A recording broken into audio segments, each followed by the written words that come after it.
The year was 1879. The Arizona Territory did not merely exist, it survived.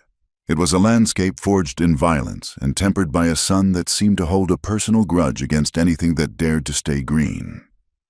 Here, the earth was the color of dried blood, and the wind carried the taste of alkali and the sharp, metallic tang of copper. In the town of Vermilion Creek, life was cheap, but water was expensive, and silence was the costliest commodity of all.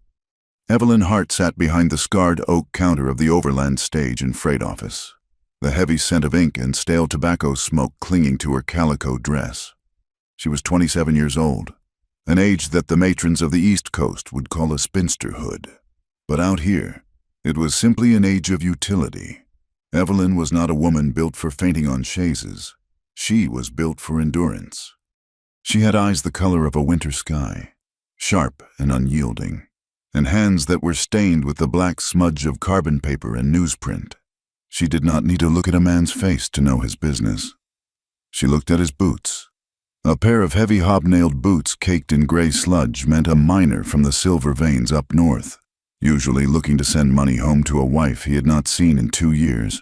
A pair of soft, dust-covered moccasins meant a scout or a trader, stepping lightly to avoid trouble, and high-polished leather boots, free of the omnipresent red dust. Those belonged to men who paid others to do their walking for them. The bell above the door jingled, a cheerful sound that felt disjointed in the oppressive afternoon heat.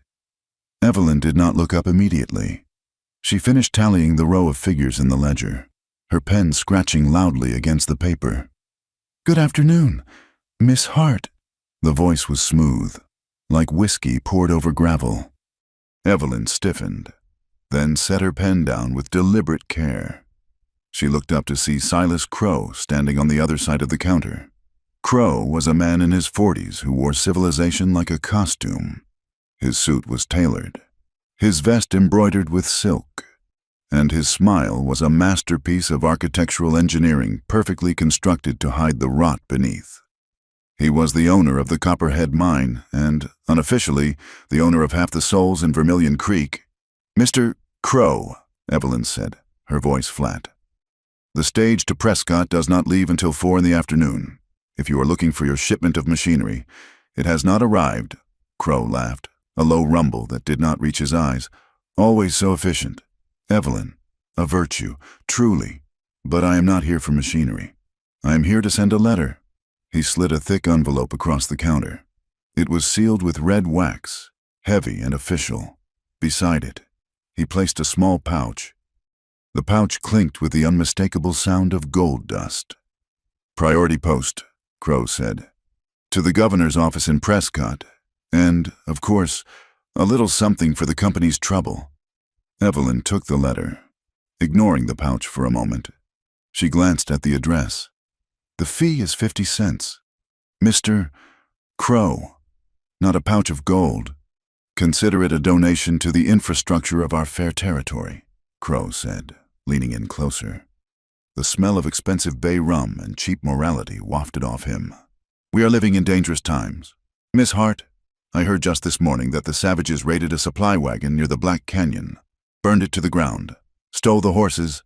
Evelyn paused, her thumb hovering over the wax seal. She had heard the rumors. The town lived on them.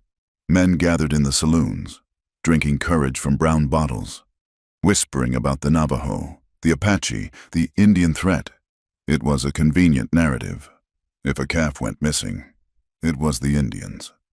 If a mine shaft collapsed due to poor timbering, it was Indian sabotage.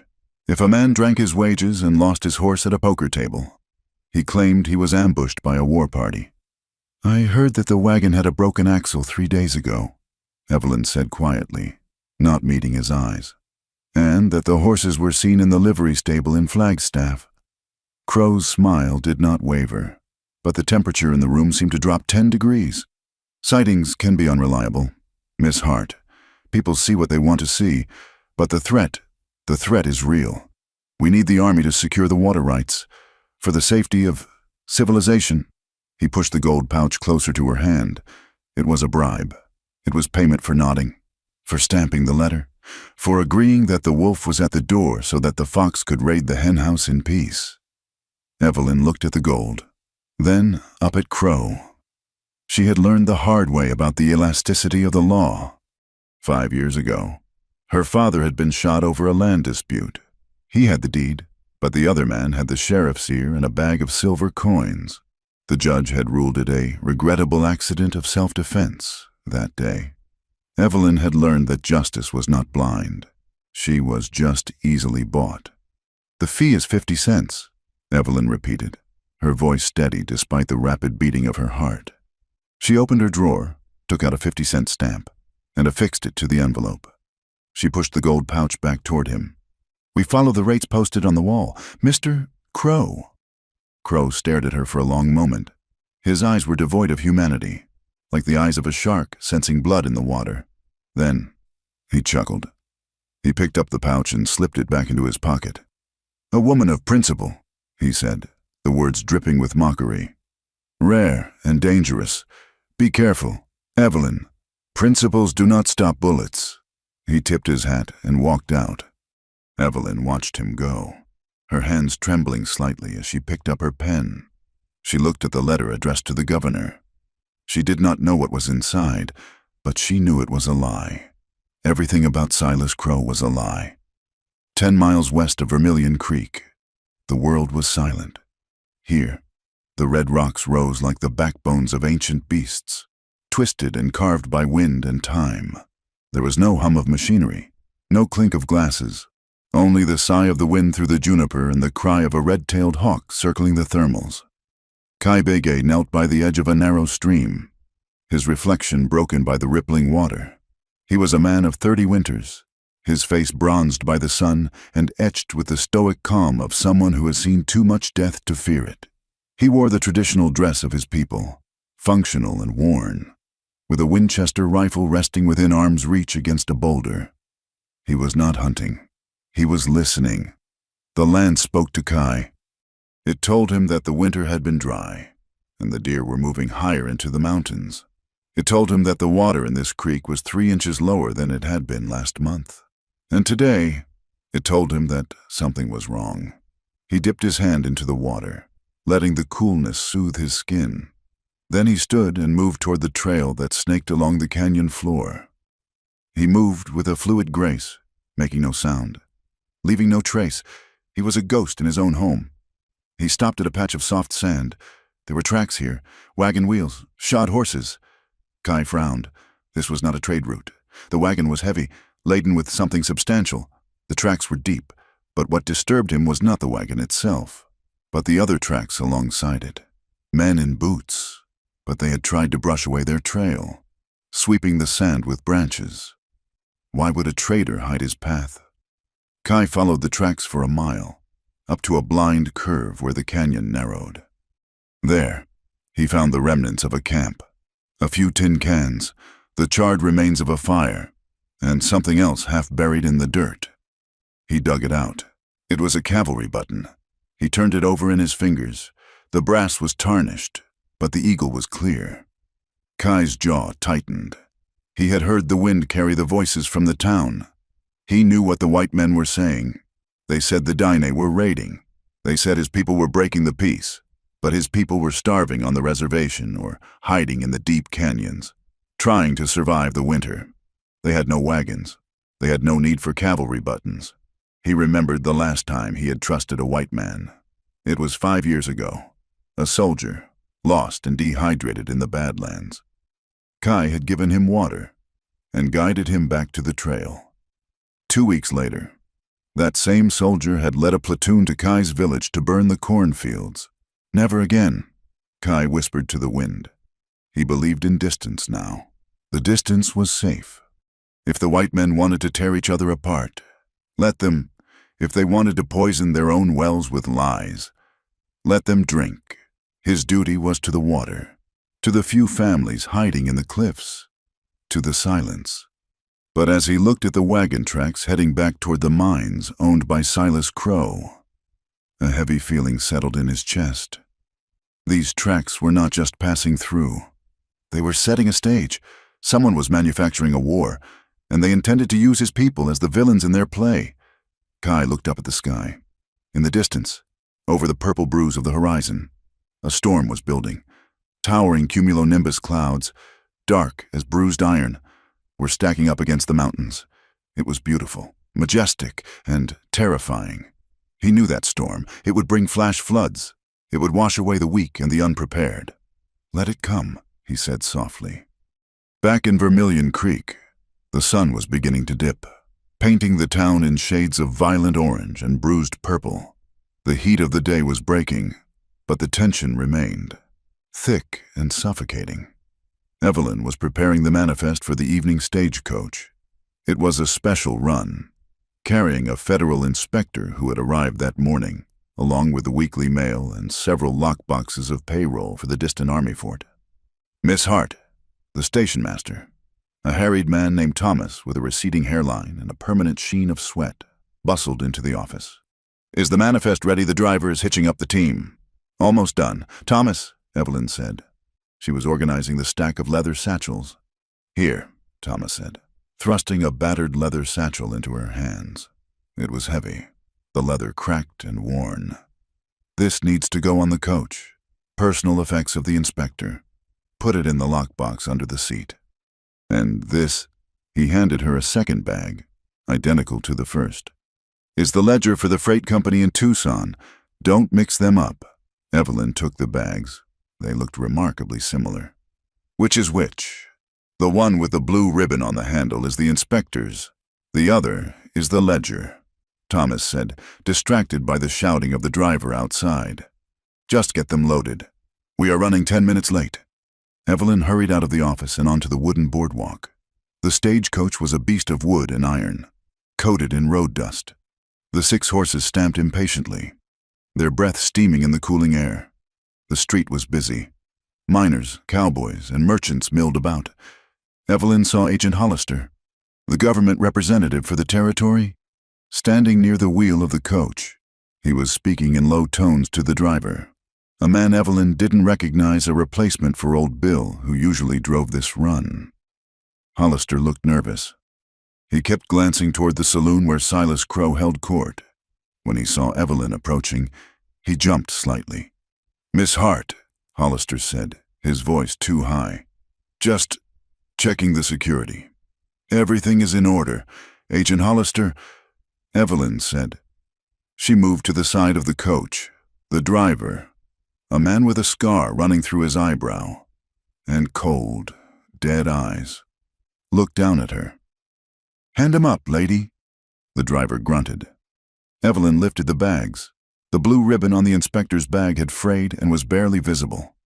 She hesitated for a split second, the dust from a passing wagon stinging her eyes. She handed the bags up. The driver snatched them and shoved them into the boot beneath his seat. "Make sure they are secure," Evelyn said. "Those are important documents." Yeah. The driver spat tobacco juice onto the wheel. "Go on. Get back inside." Evelyn stepped back onto the boardwalk. She felt a strange unease, a prickling on the back of her neck.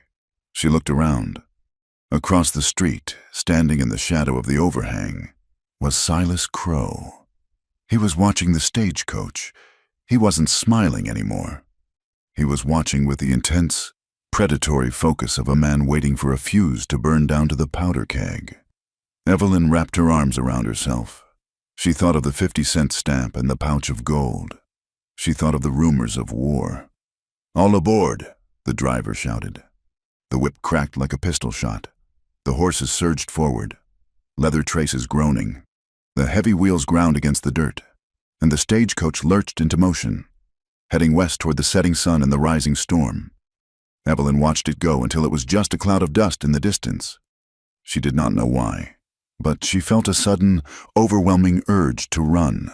She felt as though she had just witnessed a crime, or perhaps participated in one.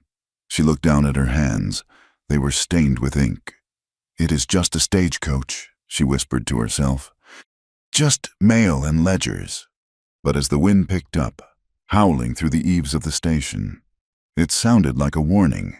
The storm was coming, and Evelyn Hart, standing in her sensible shoes and calico dress, had no idea that she was already standing in the eye of it. She turned to go back inside, but stopped. On the counter, where she had been organizing the bags, lay a scrap of blue ribbon. Evelyn stared at it. Her heart hammered against her ribs. If the ribbon was here, on the counter, then the bag she had identified as the ledger might not have been the ledger, and the bag the driver had shoved under his seat. She ran to the door. Looking west, the coach was gone. "Oh no," she breathed. She didn't know what was in those bags. She didn't know about the conspiracy to start a war. She didn't know about Kai Bigay watching from the ridges. All she knew was that she had made a mistake. A simple, clerical mistake.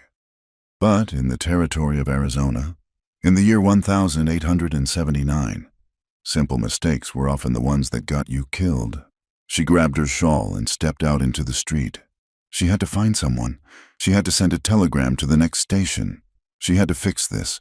Above the mesas, the sky turned a deep, bruising purple. Lightning forked, silent and jagged, illuminating the vast, empty wilderness. The storm was no longer a threat. It was a promise, and it had finally arrived. The stagecoach rattled through Coyote Pass like a wooden die shaken in a giant's fist. The sun was a white-hot coin pressed against the sky, bleaching the color from the canyon walls until the red rock looked gray and ghostly. Inside the coach, Evelyn Hart gripped the leather strap hanging from the ceiling, her knuckles white. She had boarded at the last second, breathless and foolish, intending only to swap the bags before the driver whipped the horses. The team had surged forward before she could leap back down. Now, she was trapped in the belly of the beast, clutching the battered leather satchel on her lap as if it were a shield. The inspector, a man named Mr. Abernathy, who possessed a mustache that seemed to weigh more than his chin, was asleep opposite her. He snored in a rhythm that competed with the grinding of the wheels. Then the world exploded. It did not begin with a war cry. It began with the clinical, flat crack of a rifle, followed instantly by the sickening sound of a bullet striking meat. The coach lurched violently to the left as one of the lead horses screamed and went down, dragging the team into a tangle of hooves and dust. The coach tipped. Gravity shifted 90 degrees. Evelyn was thrown against the door, her shoulders slamming into the wood with a force that knocked the breath from her lungs. Mr. Abernathy fell on top of her, a dead weight, blood already blossoming on his white shirt front like a grotesque flower. The vehicle groaned and slid on its side, sparks showering from the iron rims of the wheels as they ground against the stone. Then, silence. A ringing, deafening silence that lasted for perhaps 3 seconds. Evelyn shoved the heavy body of the inspector aside, gasping for air. The door above her, which used to be the right side door, was jammed. She kicked at the window, shattering the glass, and clawed her way up and out. The canyon floor was a scene from hell. The horses were thrashing in their traces. The driver lay in the dirt, his neck twisted at an unnatural angle. And then she saw them. 6 riders descended from the ridge. They wore buckskins and feathers, their faces painted with streaks of ochre and charcoal. They moved with the intent of a war party, yipping and howling. But Evelyn, freezing in the shadow of the overturned coach, felt a wrongness settle in her gut. It was a dissonance she could not immediately name, like a piano key struck out of tune. One of the riders raised a rifle. He did not hold it across his chest or fire from the hip as the stories of the Navajo raids described. He shouldered the stock firmly, his elbow high, his cheek pressed to the wood. It was the stance of a cavalryman. He fired. A second passenger, who had just crawled from the wreckage, collapsed without a sound. These were not savages protecting their land. These were executioners. Panic, cold and sharp, pierced Evelyn's shock. She looked down. In her hand, she was still gripping the leather satchel. In the chaos of the crash, her fingers had locked around the handle of the bag she had been holding, the one she thought was the inspector's personal effects, or perhaps the ledger. She could not remember which bag was which anymore. It did not matter. She had to move. "Check the boot!" one of the riders shouted. The voice was guttural, but the words were English. spoken with a harsh, flat accent that belonged to the chaotic saloons of the mining camps. Not the high plains. Crow wants the manifest burned. Crow. The name cut through the haze. Evelyn scrambled backward, her boots slipping on the loose shale. She slid down the embankment, away from the road, dragging the heavy bag with her. She ducked behind a cluster of sagebrush and jagged rocks just as a shadow fell over the wreckage. "Hey!" another voice yelled. "Someone ran! I saw a dress!" "Find her!" the first voice commanded. It was a voice made of grinding stones. "No witnesses. Make it look like the savages did it. Scalp her if you have to, but get that bag." Evelyn did not wait to hear more. She turned and ran. She ran blindly into the labyrinth of the Badlands, her breath tearing at her throat. The heat radiated off the rocks, baking her skin. Her ankle twisted on a loose stone, sending a jolt of agony up her leg. But she bit her lip until she tasted copper and kept moving. She scrambled up a narrow fissure between two towering sandstone walls, squeezing herself into a deep crevice just as the sound of hooves clattered nearby. She pressed her face against the rough stone, her heart hammering against her ribs like a trapped bird. She waited. Minutes stretched into hours. The sun beat down on her hiding spot, relentless and cruel. Thirst began to scratch at the back of her throat, trembling. She looked down at the bag in her lap. The clasp was broken from the fall. She flipped the leather flap open, desperate for a weapon, a flask of water, anything. There was no water. There were books. She pulled out a thick, bound ledger. It was not the simple freight manifest she had thought. She opened it. Columns of numbers marched across the pages. Payments, bribes. To Agent Hollister, $500. Silence regarding water diversion. To Captain Miller, $300. Munitions lost in transit. To SC, $2,000. Acquisition of Begay grazing lands. Evelyn flipped the page. A folded letter fell out. It was stamped with the official seal of the territory, but the signature at the bottom belonged to Silas Crow. Her eyes scanned the handwriting, her blood turning to ice. The inspectors arrive on the 15th. By then, the public panic must be absolute. Stage an attack at Coyote Pass. Use the costumes from the theater supply in Prescott. Leave arrows.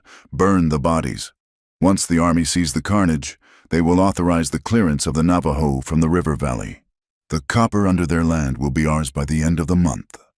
Evelyn clamped a hand over her mouth to stifle a scream. This was not just a robbery. It was a script. A play written in blood, designed to start a war that would wipe out an entire people, all to hide a mining claim. And she was holding the script.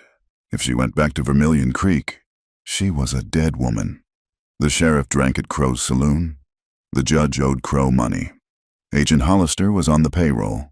She would be an unfortunate casualty of the Indian raids. Or perhaps she would simply disappear down a mine shaft. She was alone. She was wounded. And she was carrying a death warrant in a leather bag. 2 miles east, Kai Begay knelt in the dust. He studied the ground with the intensity of a scholar reading a rare text. The tracks were fresh. 6 horses. They were moving fast, galloping hard toward the pass.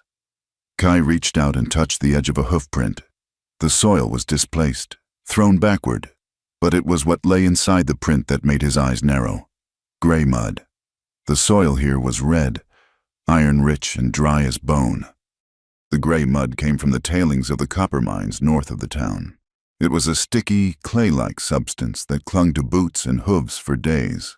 These horses had come from the mines, not the reservation. He stood up, his movements fluid and silent.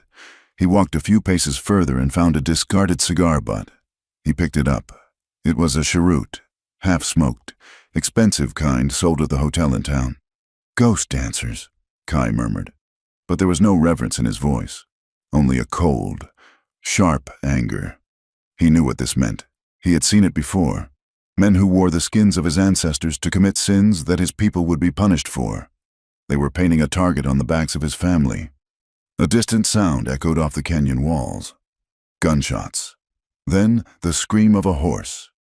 Kai did not hesitate. He began to run. He did not run like a white man, heavy and rhythmic. He ran with a loping stride, his moccasins finding purchase on the slick rock. His breathing synchronized with his movement. He moved through the landscape not as an intruder, but as a part of it, like the wind or the shadow of a cloud. When he reached the ridge overlooking the wreck, the raid was over. The attackers were looting the bodies. He watched through the sights of his Winchester, his finger hovering over the trigger. He could kill 3 of them before they found cover, but that would not stop the lie. Dead men could not confess. Then he saw movement in the rocks below. A figure was stumbling through the scree, a flash of blue calico against the red earth. A woman. She was moving clumsily, sliding and falling. Driven by blind panic, she was heading deeper into the dead lands, away from the road, away from the water. He watched as one of the fake raiders mounted up and pointed toward her trail. The man shouted something, and 2 others swung into their saddles. They unholstered their revolvers. They were not going to capture her. They were going to hunt her. Kai lowered his rifle. He looked at the woman. She was white. She was part of the world that was trying to strangle his own. If he walked away, the desert would claim her, or the men would. It would be one less witness, one less voice to scream for the army to come and kill his people. "Let her go," a voice in his head whispered. It was the voice of his bitterness, the voice of the scar on his chest. "She is not your burden." But then he saw her stop. She was leaning against a boulder, gasping. Even from this distance, he could see the terror in her posture. She was not a soldier. She was not a miner. She was prey, and the men chasing her were the same wolves that wanted to devour his home. Kai cursed softly in his own tongue. He could not walk away.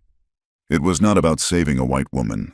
It was about stopping the men who wore false faces. He shifted his grip on the rifle and began to descend the cliff face, moving with the dangerous speed of a rock slide. Evelyn could hear them coming. The clatter of hooves on stone was distinct now, echoing off the canyon walls, making it impossible to tell which direction they were coming from. She pushed herself away from the crevice. She had to keep moving. She needed a vantage point, or a cave, or a miracle.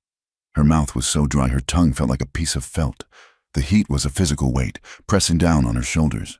She stumbled into a wider wash, a dry riverbed filled with smooth, round stones. She looked down at the bag. It was heavy. It slowed her down. "Throw it away," her survival instinct screamed. "Drop the bag and run!" "No!" her conscience answered, harder and clearer than she expected. "If you drop this, they win. If you drop this, the war starts." She clutched the bag tighter to her chest and forced her legs to move. She crested a small rise and saw a flash of green in the distance. Cottonwood trees. Water. Where there were cottonwoods, there was water. A spring, or a deep pool in the river that hadn't dried up. She ran toward the green, her breath coming in ragged sobs. The sound of the horses grew louder behind her. She could hear the men calling to each other now. There, by the wash. A bullet kicked up a spray of dirt 3 feet to her left. The crack of the pistol followed a second later. Evelyn ducked her head and ran harder. She didn't look back. She scrambled over a ridge of sandstone and saw the ground drop away. Below her, the wash deepened into a proper canyon. At the bottom, a ribbon of water glistened like polished glass. She practically fell down the slope, sliding on her backside, tearing her dress, scraping the skin off her palms. She hit the sandy bank at the bottom and scrambled to her feet. The riders appeared on the ridge above her. There were 3 of them. They sat high on their horses, silhouetted against the blinding sun. They looked like demons out of a preacher's nightmare, feathers in their hair, revolvers in their hands, their faces masks of painted hate. "End of the line, lady," one of them shouted. He raised his gun, taking his time, aiming. Evelyn backed up until her boots hit the water. She had nowhere to go. She clutched the ledger. She closed her eyes. Crack! The shot rang out, but it didn't come from the ridge. It came from the shadows of the canyon floor. From a cluster of boulders to her right, the man on the ridge jerked violently. His hat flew off, and he slumped forward over his saddle horn. His horse reared, screaming, and the man tumbled down the slope, landing in a heap of dust. The other two riders wheeled their horses around, confusion breaking their formation. "Ambush!" one yelled. "Flank him!" Evelyn opened her eyes. She looked toward the boulders. A man stepped out from the shadows.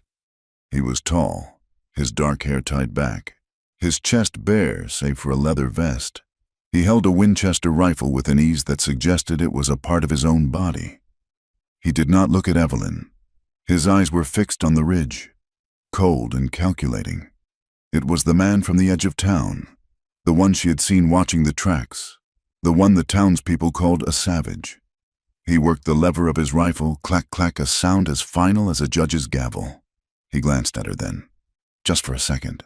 His eyes were dark obsidian, unreadable and hard. "Get down," he said. His voice was low, carrying over the sound of the wind and the nervous horses above. Evelyn dropped to her knees in the water. The two remaining riders on the ridge opened fire, bullets splashing into the stream and chipping the rock face.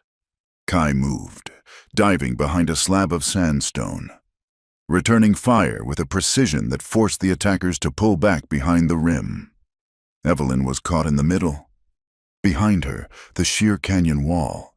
In front of her, the river. Above her, men who wanted to kill her to hide a war. And beside her, a stranger who had every reason to hate her, yet stood between her and the bullets. She looked at the bag in her wet hands.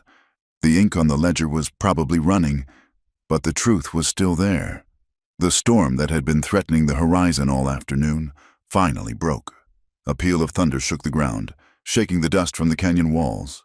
The first heavy drops of rain began to fall, sizzling on the hot rocks like bullets. Evelyn looked at Kai. He was reloading, his movements calm, methodical. He caught her gaze again. "Stay low," he commanded, "unless you want to die for a piece of leather."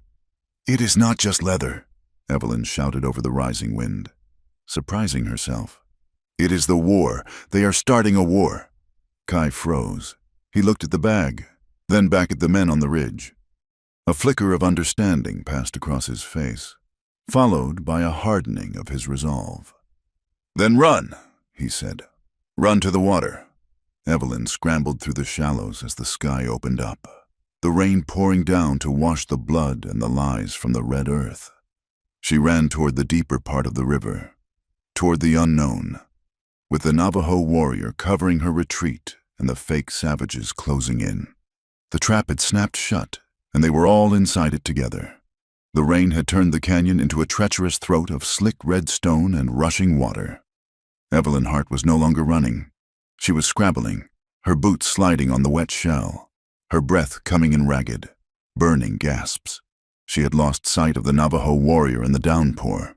One moment he had been a shadow guiding her, and the next, he had vanished into the gray curtain of the storm, leaving her to navigate the labyrinth of the Badlands alone. She clutched the leather bag to her chest, the leather sodden and heavy. Her wet dress clung to her legs, weighing her down like lead.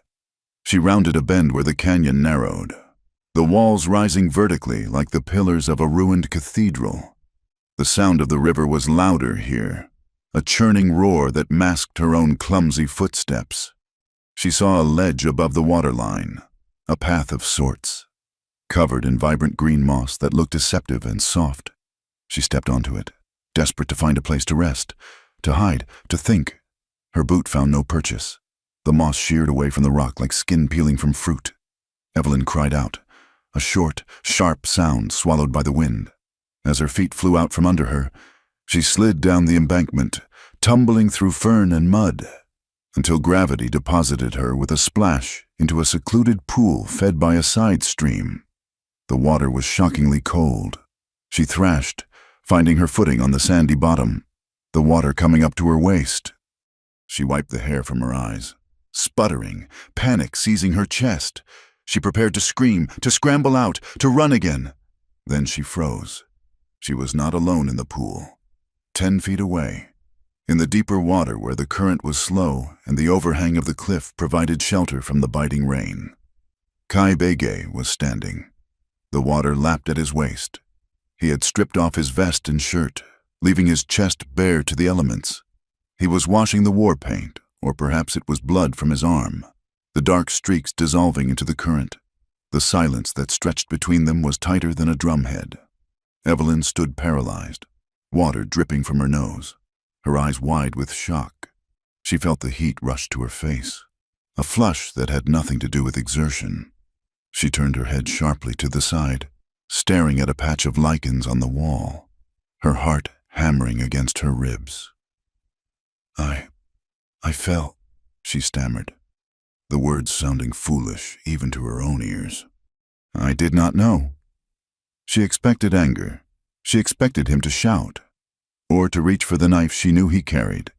Instead, she heard a soft splash as he moved. She risked a glance back. Kai had not covered himself in a panic.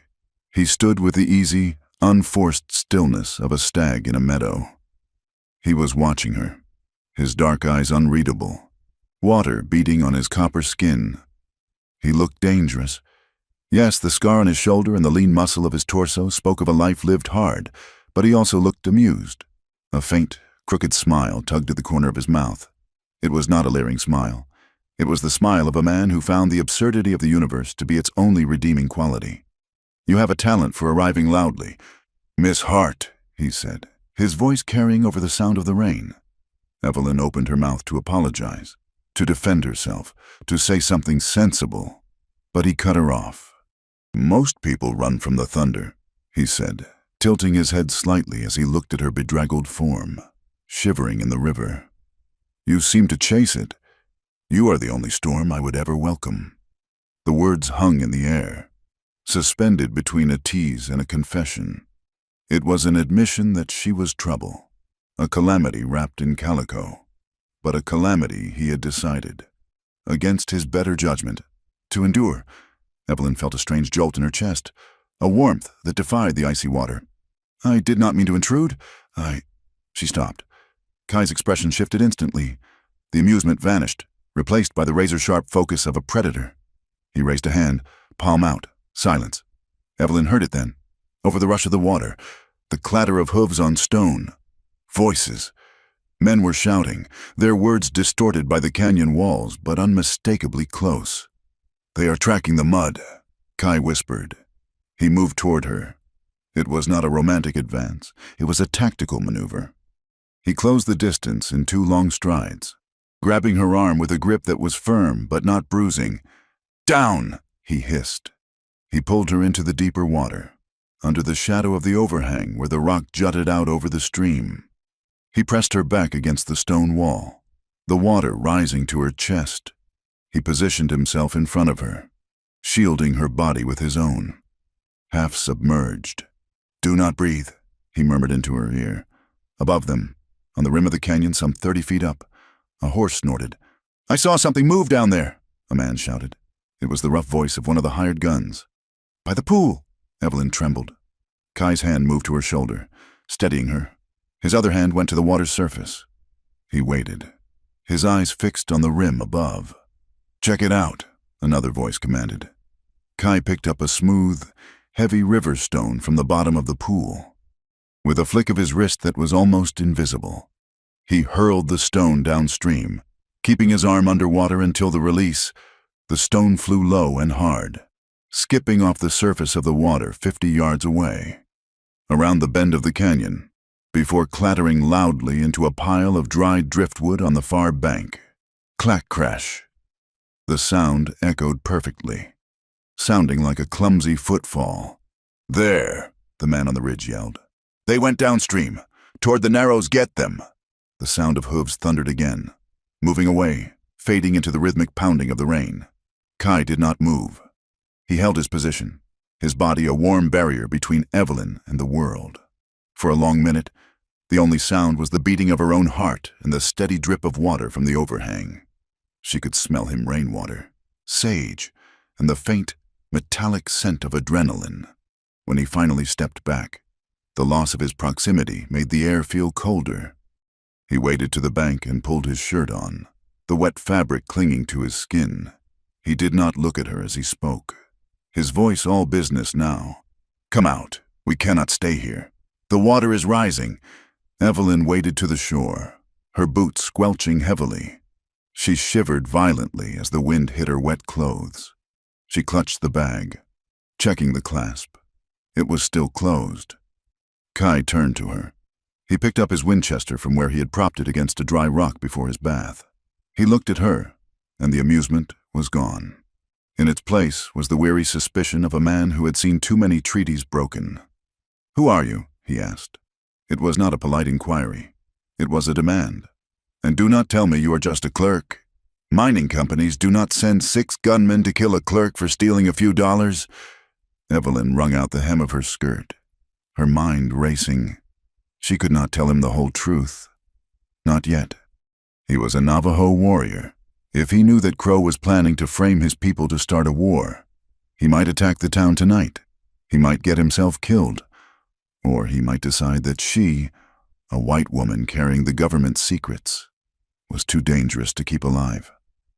"My name is Evelyn," she said, her voice shaking slightly. "I work at the freight office. I took the wrong bag." Kai's eyes narrowed.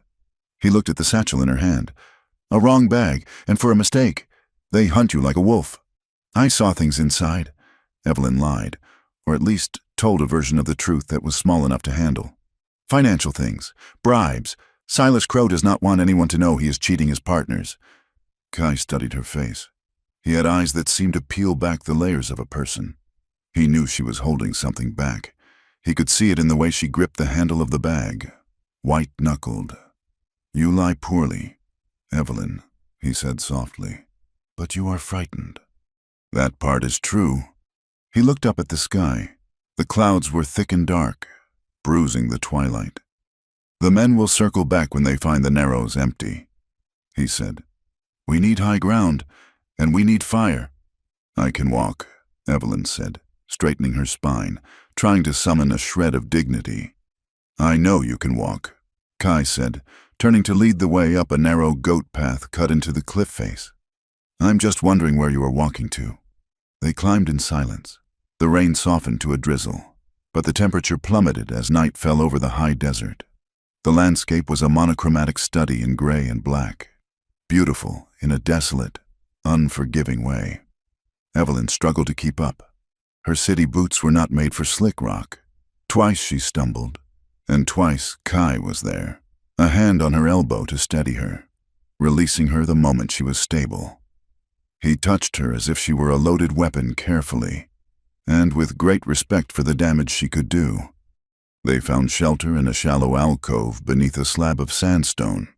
Halfway up the mesa, it was small, dry, and smelled of ancient dust and coyotes. Kai worked quickly. He gathered dead wood from a twisted juniper bush near the entrance. He used a flint and steel, striking a spark into a nest of dry bark. Within minutes, a small fire was crackling, casting long, dancing shadows against the rock walls. The firelight changed the space. It turned the cold, hostile wilderness into a small, intimate room. "Sit," Kai said, gesturing to the space near the fire. Evelyn sat, hugging her knees to her chest. She was shaking uncontrollably now, the cold seeping into her bones. Kai sat opposite her. He watched her for a moment, then reached into his pack. He pulled out a wool blanket, woven with the geometric patterns of his people, black, red, and gray. He moved around the fire and draped it over her shoulders. For a second, his hands lingered on the wool near her neck. He was close enough that she could feel the heat radiating from him. She looked up. His face was illuminated by the firelight, the sharp angles of his cheekbones and the strong line of his jaw softened by the orange glow. He looked down at her.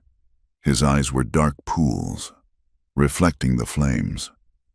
In that moment, the racial divide, the war, the chase, it all seemed to blur. There was only the biology of survival, man and woman, fire and cold. Evelyn stopped breathing for a heartbeat. She felt a magnetic pull, a desire to lean into him, to borrow his strength. It was a terrifying impulse for a woman who had spent her life building walls of propriety. Kai seemed to feel it too. His gaze dropped to her lips, then snapped back to her eyes. He stepped back, the moment breaking like a dry twig. "Dry your clothes," he said, his voice rougher than before. Hypothermia kills faster than a bullet. He moved back to his side of the fire and began to clean his rifle, the rhythmic click-clack of the lever action providing a mechanical counterpoint to the crackle of the wood. Evelyn pulled the blanket tighter around herself. It smelled of wood smoke and horse and him. It was a comforting, masculine scent. "Why are you helping me?" she asked quietly. "You know what the people in town say about your kind." Kai stopped wiping the barrel. He did not look up. "My kind," he repeated, a dry chuckle escaping his lips. "You mean the monsters who steal children and poison wells?" "I never believed that," Evelyn said quickly. "You never spoke against it, either," Kai countered. He looked at her then, his expression somber. "I am not helping you because I like you, Evelyn. I am helping you because I know what it is to be hunted for something you did not do. And because—" He paused, his eyes drifting to the mouth of the cave, watching the darkness. "Because," Evelyn prompted. "Because the enemy of my enemy is usually a complication," he said, the ghost of a smile returning. "But sometimes they are just a person who fell in the river." The wind howled outside, changing direction. The storm was passing, but it had left the world altered. Evelyn waited until Kai seemed absorbed in his watch. She shifted slightly, angling her body so the firelight fell on her lap. Slowly, carefully, she opened the clasp of the leather bag. She needed to know if the ink had run. She needed to know if the evidence was still readable. She pulled out the ledger. The leather cover was water-stained, but the pages inside were dry. She opened it to the folded letter, the one signed by Silas Crow. She read the words again, the horror of it fresh and sharp. "Stage an attack. Leave arrows. Frame the Navajo." She felt a gaze on her. She looked up. Kai was not looking at the darkness outside. He was looking at her. Or rather, he was looking at the paper in her hands. The fire popped, sending a shower of sparks into the air. The light flared brighter for a second. Kai's eyes were locked on the bottom of the page, where the signature was scrawled in bold, arrogant strokes. He could read. She had forgotten that he had been a scout, a translator. "Crow," he said. The name was not a question. It was a curse. Evelyn froze. She saw his muscles tense, the rifle in his hands shifting slightly. "Let me see that," Kai said. His voice was no longer the voice of the man who had joked about the storm. It was the voice of the warrior who had been washing blood off his arms. Evelyn hesitated. If she gave it to him, there was no going back. The lie was over. "Kai," she began, "this is not just about money." "I see the name," Kai said, extending his hand. "Give it to me." Evelyn closed the ledger, her heart pounding. She reached out and placed the damning documents into his calloused palm. Kai took the papers. He moved closer to the fire. As he read, his face hardened into stone. The silence in the cave grew heavy, charged with a violence that made the storm outside seem like a lullaby. He looked up at her, and in his eyes, Evelyn saw the reflection of a burning world. "This is not a bribe," he said, his voice terrifyingly quiet. "This is a massacre." The fire in the alcove had burned down to glowing embers, casting a dull, pulsating red light against the sandstone walls. Outside, the rain had ceased, but the air remained heavy, charged with the peculiar electricity that lingers after a desert storm. Kai Bigay closed the leather ledger with a finality that sounded like a coffin lid snapping shut. He did not hand it back to Evelyn immediately.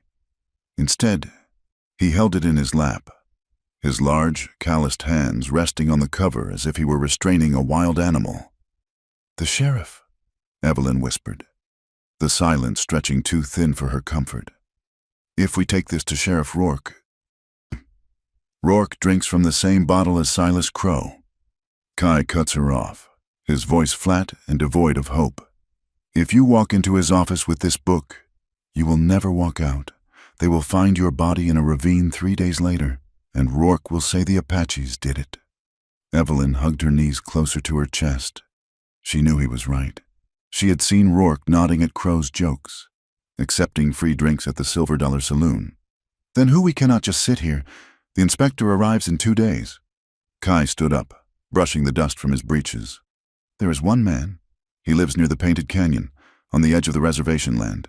He is neither white nor Dinah, but he walks between the fires. Ben Carter, Evelyn asked. She knew the name. Carter was a black cowboy, a former buffalo soldier who had mustered out of the army and stayed, running a small herd of cattle on land nobody else wanted. He was known for his silence and his shotgun. Carter, Kai confirmed. He drove supply wagons for the army. He knows the difference between a crate of mining tools and a crate of repeating rifles. If he sees this manifest, he will know that Crow is really moving. He kicked dirt over the embers, extinguishing the light. We move now. The rain will have washed away our tracks, but the mud will hold new ones by morning. We must reach Carter before the sun is high. They descended the mesa in the dark, a perilous journey guided only by the faint light of a half-moon that played hide-and-seek behind the breaking clouds. Evelyn followed Kai's silhouette, learning to trust his footing. When he stopped, she stopped. When he slid down a shale slope, she mimicked his posture, leaning back, letting her heels dig in. By dawn, they had crossed the ridge and entered the high plateau. The beauty of the morning was deceptive. The sun rose blood-red, illuminating a landscape of vast, empty scrubland. The air was dry, sucking the moisture from Evelyn's skin. "Drink," Kai said, passing her his canteen. "I am fine," Evelyn lied, her throat feeling like sandpaper. "Drink," he repeated, not unkindly. On the high desert, thirst is the first ghost that follows you. By noon, it will be the only thing you hear. She drank. The water was warm and tasted of tin, but it was the best thing she had ever tasted. As the morning wore on, the wind began to shift. It started as a low moan, vibrating through the sagebrush. Then the horizon began to blur. A wall of beige darkness was rising in the west, swallowing the mountains they had just left. "Sandstorm," Kai shouted over the rising gale. "Pull your scarf up. Cover your nose." The storm hit them with the force of a physical blow. It was not just wind. It was a scouring pad made of millions of particulate rocks. The sky turned a sickly orange, and the world shrank to a 3-foot radius around them. Evelyn stumbled, the wind nearly knocking her off her feet. She felt a strong hand grab her wrist. Kai pulled her close, wrapping his heavy canvas coat around her shoulders, shielding her body with his own. "Keep your head down," he yelled, his mouth close to her ear. "Follow my boots." They trudged forward, a singular, huddled shape fighting against the fury of the earth. Evelyn could feel the grit in her teeth, in her eyelashes. She was blind, deafened by the roar, dependent entirely on the man beside her. Every step was a battle. She felt Kai stumble once, and instinctively, she tightened her grip on his waist, steadying him. He looked down at her, his eyes the only thing visible through the wrapping of his toggle must. There was no judgment there, only a fierce, shared determination. For a moment, amidst the howling chaos, Evelyn felt a strange sense of peace. In the town, she was a spinster, a clerk, a woman defined by what she did not have. Here, in the heart of the storm, she was simply a force of survival, equal to the man beside her. They found shelter in a shallow depression beneath an overhang of rock. Huddled together as the sand hissed past them like angry snakes, they sat shoulder to shoulder, sharing the remaining water, waiting for the earth to stop screaming. "You possess a strong spine, Evelyn Hart," Kai said, his voice raspy from the dust. "Most women from the town would have shattered by now." "I have had practice holding myself together," Evelyn replied, wiping dust from her eyes. "You just learn to do it quietly." The storm broke as quickly as it had arrived, leaving the desert scoured clean and silent. They continued, exhausted but driven by the ticking clock of the inspector's arrival. By late afternoon, the terrain changed. The red rock gave way to a hidden valley, green with cottonwoods and smelling of wood smoke. Nestled against the cliff face were several hogans, traditional Navajo dwellings made of logs and packed earth. Evelyn hesitated at the perimeter. This was the enemy camp, according to the whispers in Vermilion Creek. This was where the savages plotted to steal white children. But as they walked in, she saw no war parties. She saw a woman weaving a rug on a vertical loom, her fingers moving with rhythmic grace. She saw an old man repairing a bridle. She saw two children chasing a scruffy dog, their laughter ringing clear and universal. They stopped their work as Kai approached, their eyes wary as they landed on Evelyn. Kai spoke to them in his own tongue. The language was fluid, tonal, sounding nothing like the guttural grunts described in the Penny Dreadful novels. He gestured to Evelyn, then to the mountains. The tension in the camp eased, though it did not vanish. An elderly woman emerged from the central hogan. She was small, her face a map of 1,000 wrinkles. Her silver hair tied back in a traditional bun, wrapped with white yarn. She walked with a cane made of twisted juniper, but her back was straight. "Grandmother Nijoni," Kai said, bowing his head slightly. The old woman stopped in front of Evelyn. She did not smile. Her eyes, milky with age but piercingly sharp, swept over Evelyn's torn dress, her dust-streaked face, and the leather bag she still clutched. "You bring strange wind, daughter of the Iron People," Nijoni said. Her English was slow, deliberate. "Wind can break a house, or it can change the season." Evelyn felt a lump rise in her throat. "I do not wish to break anything. I only want to stop the breaking." Nijoni looked at her for a long moment, then nodded. "We shall see. Come, eat. The belly must be full before the heart can be brave." That night, they sat around a fire outside Nijoni's hogan. They ate stew made of mutton and corn, scooping it up with fry bread. It was simple, hearty food, and Evelyn ate with hunger that surprised her. Kai sat across from her, staring into the flames. He seemed distant, his mind walking paths she could not see. "You asked me why I do not trust you," he said suddenly, not looking at her. 10 years ago, I was a scout for the 3rd Cavalry. I believed that if I helped the soldiers navigate the canyons, if I helped them find the renegades who were truly dangerous, they would leave the peaceful families alone. He picked up a stick and snapped it in half. I translated for a captain. He told the chiefs that if they moved to the reservation, they would be given sheep, blankets, and tools. I spoke his words.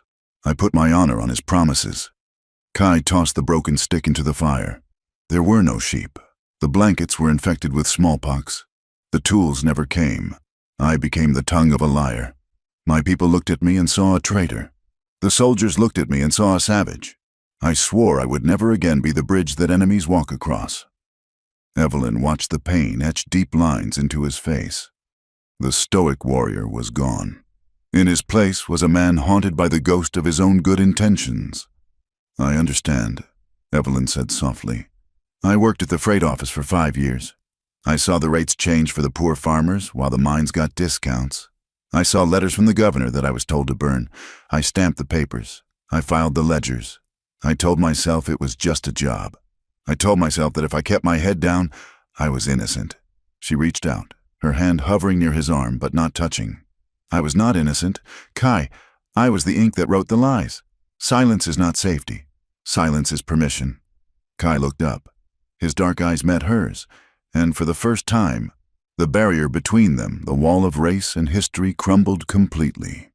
They were two people who had been used by the machinery of power, both carrying scars of complicity. "We are both broken things. Evelyn Hart," Kai said quietly. "Perhaps," Evelyn replied, her voice steady. "But broken things can still be sharp." The sound of a galloping horse shattered the moment. Kai was on his feet in an instant, rifle in hand. A rider thundered into the camp, pulling his horse to a sliding halt.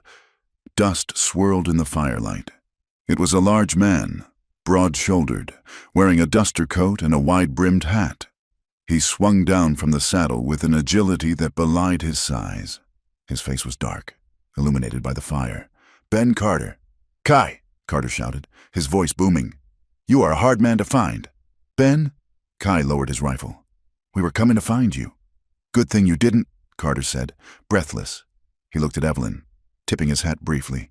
"Miss Hart, you are the most expensive woman in the territory right now, Evelyn stood up. "What do you mean?" Carter reached into his saddlebag and pulled out a poster. He unfolded it and held it up to the firelight. It was a wanted poster. Kidnapped. It read in bold, black letters, $5,000 reward for the recovery of Miss Evelyn Hart. Taken by hostile renegades. "Crow has the whole town in a frenzy," Carter said grimly. "He claims you were dragged from the wreckage of the stagecoach. He has raised a posse. They are saying the Navajo have you and are holding you for ransom. Every gun hand from here to Tucson is saddling up to come rescue you. And by rescue, they mean to kill any Indian they see." "He is using me," Evelyn breathed, horror washing over her. "He is using me to justify the raid." "It gets worse," Carter said, looking uncomfortable. He pulled a second piece of paper from his pocket. Hollister showed this to the sheriff. "It is a shipping manifest from 3 months ago. It authorizes the transport of heavy machinery to the Southern Pass, the same shipment that mysteriously vanished and ended up in the hands of the Apache raiders." Carter pointed to the bottom of the document. "It has your signature on it, Miss Hart." Evelyn snatched the paper. Her hand trembled. It was her signature. She remembered that day Crow had come in with a stack of papers, charming and rushed, asking her to validate a late shipment. She had signed it without reading the itemized list. "He set this up," she whispered. "He has been planning this for months. If I go back, I am not just a witness. I am an accomplice. He will say I helped smuggle weapons to the tribes." Kai stepped forward, taking the paper from her. He looked at it, then at Evelyn. "He has trapped you," Kai said. "If you stay missing, his war starts. If you return, he will hang you for treason." "There is a third option," Carter said. "I can get you to the border. Mexico is 2 days' ride. You can disappear. Evelyn, start over." The camp fell silent. The fire crackled. The weight of the choice pressed down on Evelyn like a physical stone. She could run. She could survive. That had been her goal from the beginning, to survive. She looked at Kai. He was watching her, his face impassive, waiting. He would not ask her to stay. He would not ask her to die for his people. She looked at Najoni, who was watching from the doorway of the hogan. "Strange wind," the old woman had said. Evelyn looked down at the ledger in the bag. The proof of the real conspiracy. "No," Evelyn said. Her voice was not loud, but it was steel. She looked at Ben Carter. "When does the federal inspector arrive in Vermilion Creek?" "Tomorrow at noon," Carter replied. "He is coming on the special train to the railhead, then by carriage." "Then we have to be there," Evelyn said. "You will be arrested the moment you step on Main Street." Carter warned. "Crow owns the law." "Then we will not step on Main Street," Kai said. A dangerous light had returned to his eyes. He looked at Evelyn, and a slow, fierce pride burned in his gaze. "We will step into the lion's den before the lion wakes up." "It is suicide," Carter grumbled, though he was already checking the load in his revolver. "It is the truth," Evelyn said. She reached out and took the ledger from the ground. "And I am done being silent." Kai nodded. He turned to the east, where the faint glow of the town polluted the starlight. "Get some sleep," Kai commanded. "Tomorrow, we ride into the storm." Evelyn lay down on the sheepskin rug in the guest hogan, but sleep was a distant country. She listened to the wind buffeting the logs. She thought of Silas Crow's smile. She thought of the hanging noose waiting for her. And she thought of Kai's hand on her waist in the dust storm, the only anchor in a spinning world. She realized then that she was not going back to save the town, or even to save herself. She was going back because for the first time in her life, she had found something worth fighting for, and someone worth standing beside. The rising action had crested. The board was set. And as the dawn threatened to break over the Arizona territory, Evelyn Hart prepared to burn her old life to the ground. The noon sun hung over Vermilion Creek like a judge's gavel poised to strike. The air was not merely hot, it was pressurized. The town had been scrubbed clean of its usual grime. The boardwalk swept, and bunting in red, white, and blue draped limp and motionless from the balcony of the Silver Dollar Saloon. General Thaddeus Holt, the federal inspector sent from Washington, stood on a raised platform in the town square. He was a man of significant girth and even more significant whiskers, sweating profusely in his wool uniform. Beside him stood Silas Crow, looking cool and predatory in a fresh linen suit, his hand resting paternally on the shoulder of Agent Hollister. "My friends," Crow's voice boomed, practiced and smooth. "We welcome General Holt not just as a dignitary, but as a savior. For too long, the good people of this territory have lived under the shadow of the tomahawk, the recent attacks on our supply lines. From the shadows of the alleyway behind the livery stable, Evelyn Hart watched the performance. Her heart was beating a frantic rhythm against her ribs, a drum solo of pure terror. Beside her, Kai Bigay was a statue of tension. He had traded his traditional tunic for a stolen miner's shirt and trousers, effectively blending into the crowd from a distance. But up close, the intensity in his eyes was unmistakable. "He is starting the play," Kai whispered. "We have minutes." "The warehouse," Evelyn replied, her voice steady despite her trembling hands. "The shipping log is in the office safe. If we have that, we can prove the ledger is real. The ledger shows the bribes. The log shows the dates the weapons were moved." "Go," Kai said. "I will watch the street." Evelyn slipped through the back door of the freight office. It was familiar territory, yet it felt alien now, like a house one returns to after a funeral. She moved to the heavy iron safe in the corner. She knew the combination. She had opened it 1,000 times for Thomas. Right to 20, left to 10, right to 5. The tumblers clicked a sound louder than a gunshot in the silence of the room. She pulled the heavy door open. There, sitting on the bottom shelf, was the bound volume, Official Transit Records. 1879. She grabbed it. "I thought I smelled a rat." Evelyn spun around. Thomas, the station master, stood in the doorway. He was holding a double-barreled shotgun, his face pale and sweating. "Thomas," Evelyn said, clutching the book. "You know what Crow is doing. You know this is wrong." "I know Crow pays my wages." "Evelyn," Thomas said, his voice shaking. "And I know he will kill me if I let you walk out with that." He raised the gun. Suddenly, the window behind Evelyn shattered. A figure swung in, boots first, amidst a shower of glass. Kai hit the floor, rolled, and swept Thomas's legs out from under him before the station master could pull the triggers. The shotgun discharged into the ceiling, the boom deafening in the enclosed space. "Run!" Kai shouted. They burst out the back door just as shouts erupted from the street. The gunshot had been the signal, but not the one Crow intended. "They are here!" a voice screamed. "The spies, get them!" Evelyn and Kai sprinted down the alley, mud and refuse splashing onto Evelyn's skirts. They reached the back of the livery stable. A ladder led to the hayloft. "Up!" Kai commanded, boosting her. They scrambled onto the roof of the stable, just as 3 of Crow's hired guns rounded the corner. Bullets whizzed past them, thwacking into the wooden shingles. These were not warning shots. "Keep your head down," Kai ordered. They ran across the pitched roof. The wood was slick with the humidity of the approaching storm. Evelyn slipped, her knee slamming into the timber, but she did not stop. She scrambled up the ridge, the heavy book tucked under her arm. Below them, the town was erupting into chaos. They reached the gap between the stable and the hotel. It was a jump of 5 feet easy on the ground, terrifying 2 stories up with bullets snapping at their heels. Kai jumped first, landing cat-like on the hotel balcony. He turned and reached out his hand. "Jump, Evelyn!" She looked at the gap. She looked at the men below raising their rifles. She looked at Kai's hand. She leaped. For a second, she was weightless. Then her chest slammed into the railing.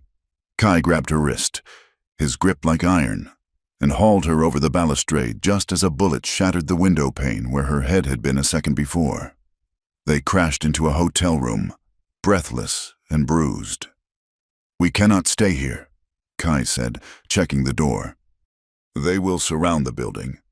"The balcony," Evelyn gasped. "It overlooks the square. We have to get to the general."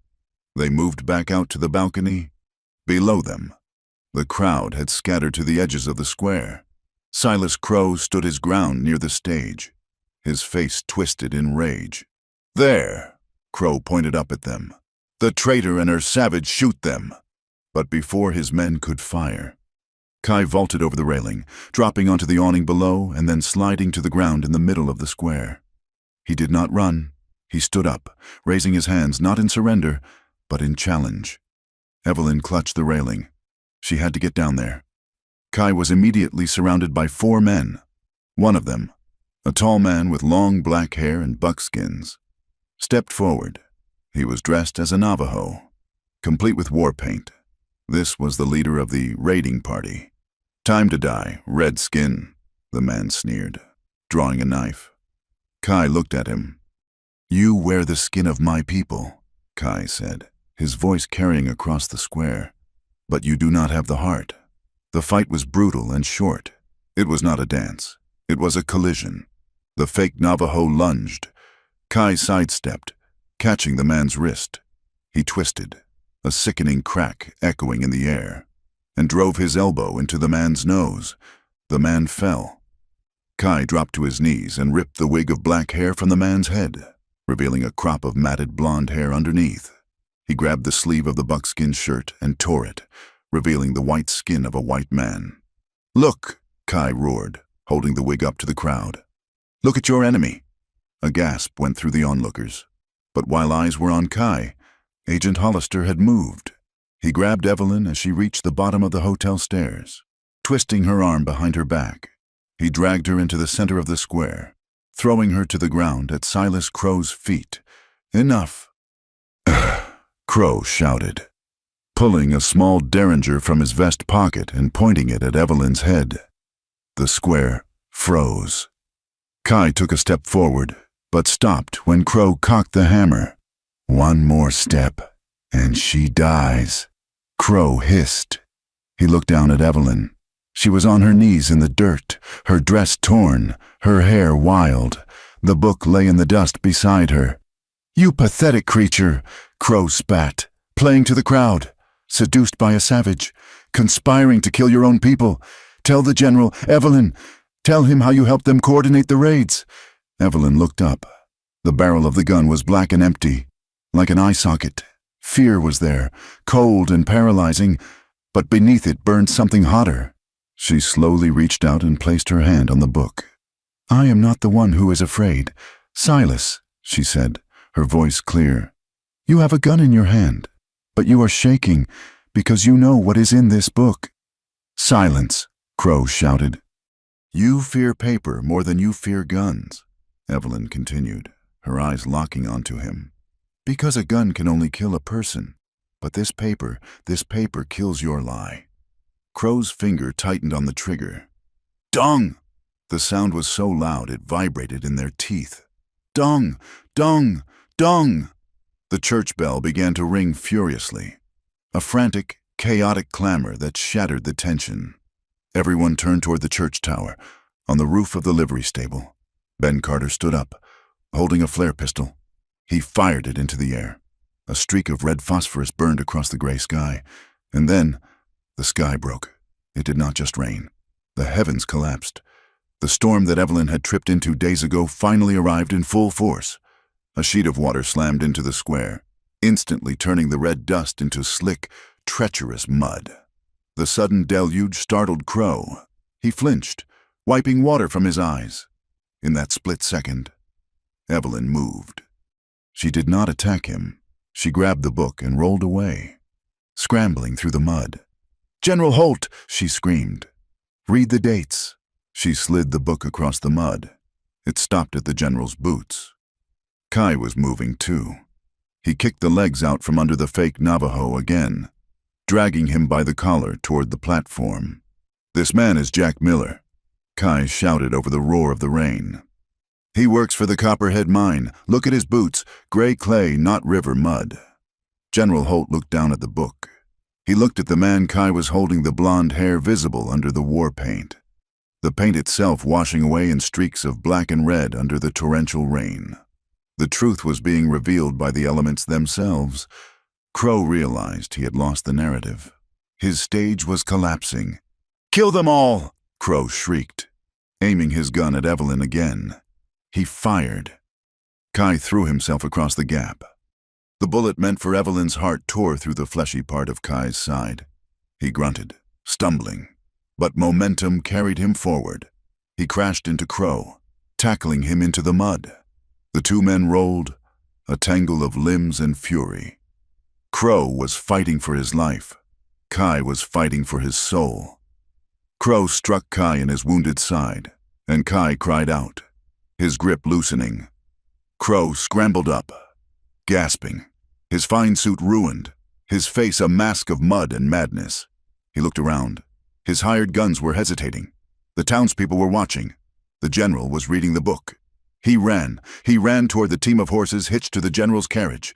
He scrambled onto the driver's seat, snatching the whip. "Yeah!" he screamed, lashing the horses. The horses, already spooked by the bell, the gunshot, and the storm, panicked. They reared up, their hooves flashing in the rain. "Get out of my way!" Crow yelled, lashing out blindly. But the mud was deep. The carriage wheels spun, digging deeper into the sludge.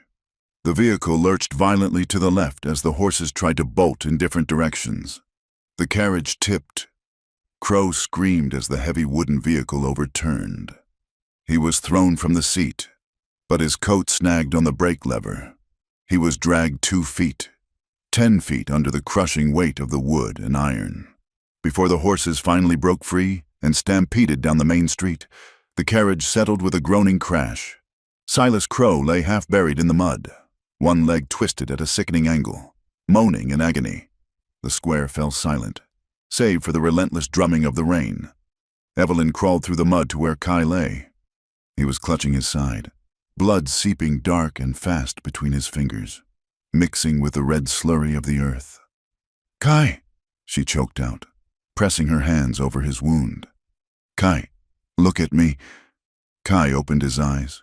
He was pale, wincing in pain, but his gaze was clear. He looked at Crow, broken in the mud. He looked at the general, who was now shouting orders to his soldiers to arrest Crow's men. He looked at Evelyn. "The storm," he rasped, a faint smile touching his lips. "I told you, it cleans everything." "Hold on," Evelyn said, tears mixing with the rain on her face. "Doctor, we need a doctor." Ben Carter came running up, sliding to a halt beside them. He looked at the wound. "It went through," Carter said, his voice tight. "Missed the gut, hit the muscle. He will live, if we stop the bleeding." General Holt stepped down from the platform. He walked over to where Evelyn knelt. He held the shipping log in one hand and the ledger in the other.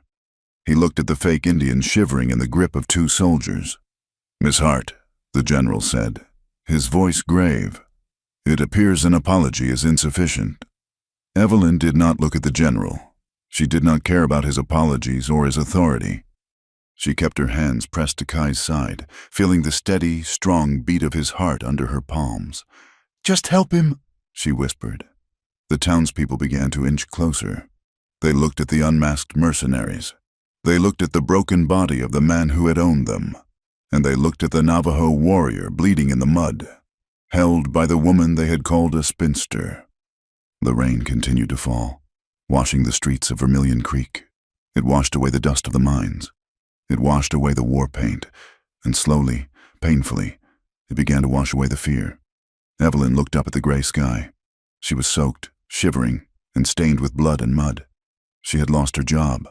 Her home was likely gone, and she had made enemies that would last a lifetime. But as she looked back down at Kai, who was watching her with that familiar, intense quiet, she knew the truth. The truth was not a triumphant shout. It was not a golden trophy. The truth was heavy. It was painful. It was a wound that would scar, but it was real. "It is over," she whispered to him. Kai shook his head slightly, his hand covering hers on his wound. "No, Evelyn," he said softly. "The storm is over. Now, we have to live in the mud." He closed his eyes, his breathing shallow but steady. Evelyn stayed where she was, an anchor in the receding flood, knowing that the hardest part, the living after the story ends, was just beginning. The rain had stopped, but the mud remained. It coated the main street of Vermilion Creek in a thick, suffocating paste that sucked at the boots of horses and men alike. The physical storm had passed, leaving behind a sky of bruised purple and an air scrubbed clean of dust. But the social storm, the one Evelyn Hart had ignited with a leather ledger and a refusal to stay silent, was only just beginning to churn. 3 days had passed since the incident in the square. Silas Crow was currently lying in a makeshift cell in the back of the sheriff's office, his legs splintered and his empire of copper and lies fracturing under the weight of federal scrutiny. But empires, even crumbling ones, cast long shadows. Evelyn walked down the boardwalk toward the post office. She held her head high, her spine stiffened by necessity rather than confidence. She wore a plain gray dress, the only one she had left that was not stained with river water or blood. As she passed the barber shop, the conversation inside died instantly. 2 miners, men whose faces were etched with the grime of the dark earth, watched her through the glass. They did not tip their hats. One of them turned his head and spat a stream of tobacco juice onto the floor, a gesture of contempt so loud it vibrated through the window pane. "Traitor," a woman's voice whispered as Evelyn passed the millinery. Evelyn did not turn. She knew the voice. It was Mrs. Gable, a woman who had sold Evelyn eggs every Tuesday for 5 years. Mrs. Gable's husband worked as a foreman for Crow, with Crow in chains. The foreman's job and the Gable family's security was as precarious as a house built on sand. To half the town, Evelyn was a heroine who had stopped a war. To the other half, she was the woman who had brought the federal boot down on their necks, the woman who had sided with the savages against her own kind. She was learning the bitter lesson of the frontier: the truth does not set you free, it only marks you as a target. She entered the post office. The air inside was stifling. Thomas, the station master who had tried to stop her with a shotgun, was gone, replaced by a nervous young man from Prescott. "I need to send these," Evelyn said, placing 3 heavy envelopes on the counter. The young man looked at the addresses. One was to the Arizona Miner newspaper. One was to the Territorial District Court. One was to the governor's office. "That will be $1.50, Miss Hart," the clerk said, his voice barely a whisper. He took her money quickly, as if touching her hand might burn him. "Make sure they go on the noon stage," Evelyn said, "and make sure they are not lost." "Yes, ma'am," he stammered. Evelyn walked out. She had spent the last 2 nights writing. She had copied the relevant pages of the ledger by hand, over and over, until her fingers cramped. She was not naive enough to trust that the original book, now in General Holt's custody, would remain safe forever. Evidence had a way of disappearing in the desert. She was flooding the territory with the truth, ensuring that even if they killed her, they could not kill the story. 5 miles out of town, at the homestead of Ben Carter, the atmosphere was different. Here, the air smelled of sage and wood smoke, not fear. Kai Big-A lay on a cot in the front room of Carter's cabin. His side was bandaged with clean white linen, the red stain seeping through only slightly. Dr. O'Malley, a cynical Irishman who had been sober for 3 days, a personal record, was packing his bag. "He is as tough as a mesquite root," Dr. O'Malley grumbled, snapping his bag shut. "The bullet passed through the oblique muscle, missed the liver by an inch. If he stays still, he will heal. If he tries to ride a horse or fight a bear, he will bleed out. Make him stay still. Carter?" "I will sit on him if I have to," Ben Carter said, leaning against the doorframe, cleaning a revolver. When the doctor left, riding his mule back toward the sullen town, Evelyn stepped into the room. She had been staying in the barn loft, giving Kai space, but the gravity of the house pulled her toward him. Kai was awake. He was looking at the ceiling, his expression tight with pain and something darker, a brooding introspection that deepened the lines around his eyes. "You should not be here, Evelyn," Kai said. He did not look at her. His voice was rough, like stones grinding together. "The doctor said you need rest," Evelyn replied, pulling a wooden chair to the side of the cot. "I mean here," Kai clarified. turning his head to look at her. His eyes were dark obsidian, hard and unyielding. "In this house, near me, the town hates you. They say you betrayed your race for a Navajo. Every minute you stay near me, you prove them right in their own small minds." "I do not care what they think," Evelyn lied. "You should," Kai snapped. He tried to sit up, winced, and fell back, frustrated by his own weakness. Crow is down, but his wolves are still hungry. They have lost their pay. They have lost their pride. They will look for someone to punish. You are an easy target. Evelyn, you are a woman alone. I am not alone, Evelyn said softly. You are, Kai insisted, his voice dropping to a harsh whisper. I cannot protect you like this. I am a broken thing on a cot. Ben cannot watch you forever. You should go, take the stage to San Francisco. Go where no one knows the name Silas Crow. Evelyn looked at him. She saw the fear behind his anger. It was not fear for himself. He had faced death a dozen times without blinking. It was scary for her. He was terrified that his presence in her life was a death sentence. He was trying to cut the cord to save her from the fire. I sent the letters, Evelyn said, ignoring his command. I sent copies of the ledger to the newspapers. If I leave now, it looks like I am running. It looks like guilt. It looks like survival, Kai argued. I am done with survival, Evelyn said. Standing up, she walked to the window, looking out at the vast, red landscape. I survived for 5 years in that office, keeping my head down, stamping papers for thieves. That was not living. Kai, that was just breathing. She turned back to him. You told me once that you stopped trusting because you were betrayed. You closed your heart to keep it safe. I did the same, but we opened the door. Kai, we walked through the storm. You cannot ask me to go back inside and lock the door now.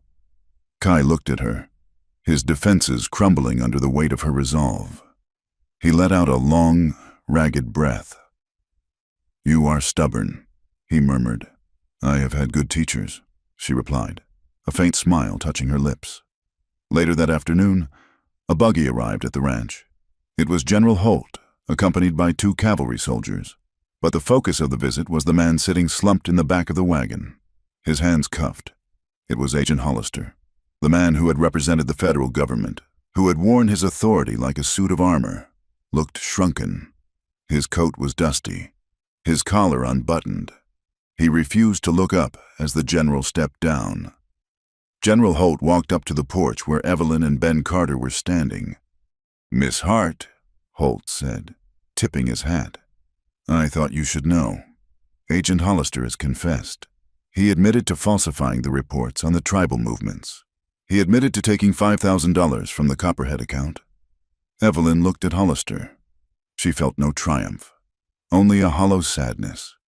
He was just a small man who had wanted a big life and had paid for it with his soul. What will happen to him? Evelyn asked. He will be transported to Prescott to stand trial, Holt said. He will likely spend the next 20 years in a federal prison. As for Crow, his lawyers are already swarming like buzzards, but the ledger is damning. He will lose the mine. He will lose his freedom. Holt paused, looking at Evelyn with a mixture of respect and concern. However, Miss Hart, I must be honest. The law can punish the leaders, but it cannot legislate the hearts of the people. Vermilion Creek is unsettled.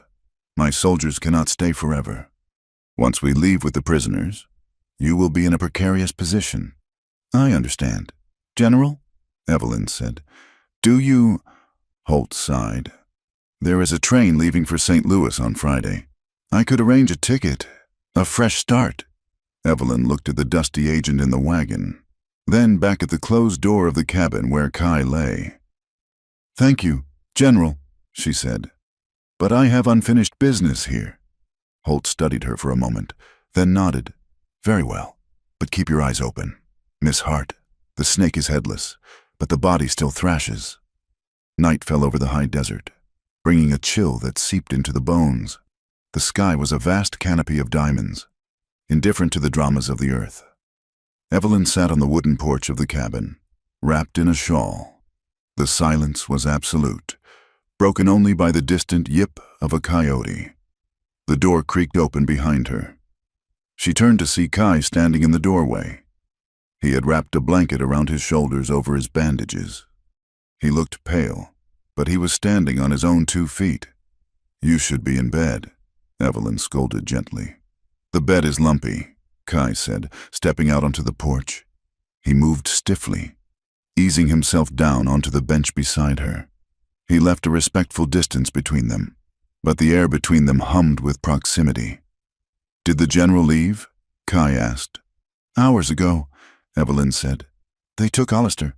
"And he offered you a ticket," Kai guessed. "He did." "And you refused?" "I did." Kai sighed, leaning his head back against the rough log wall. "Why do you enjoy making my life difficult?" "Evelyn." "Is that what I'm doing?" Evelyn asked, turning to look at him. "Making your life difficult?" Kai turned his head. His face was inches from hers. The moonlight softened the sharp angles of his features, but it could not hide the intensity in his eyes. "Yes," he whispered.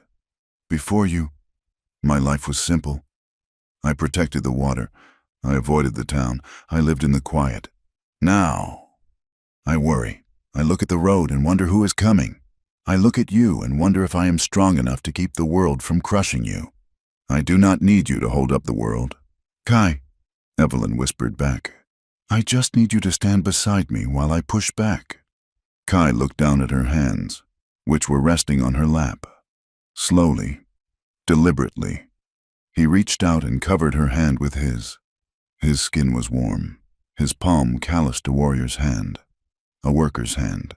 "They will not forgive us," he said. "The town, they will not forgive you for loving a Navajo, and they will not forgive me for being one." "Let them hate," Evelyn said, turning her hand over to lace her fingers with his. "I have lived for their approval for too long. It was a cold way to live." Kai was silent for a long moment. Then he shifted, wincing slightly as he turned his body toward her. He reached up with his free hand and touched her cheek. His thumb brushed over her skin, a touch so tender it made her breath hitch. "You are the storm," he said softly, repeating the words he had spoken in the river. But the meaning had changed. It was no longer a joke. It was a reverence.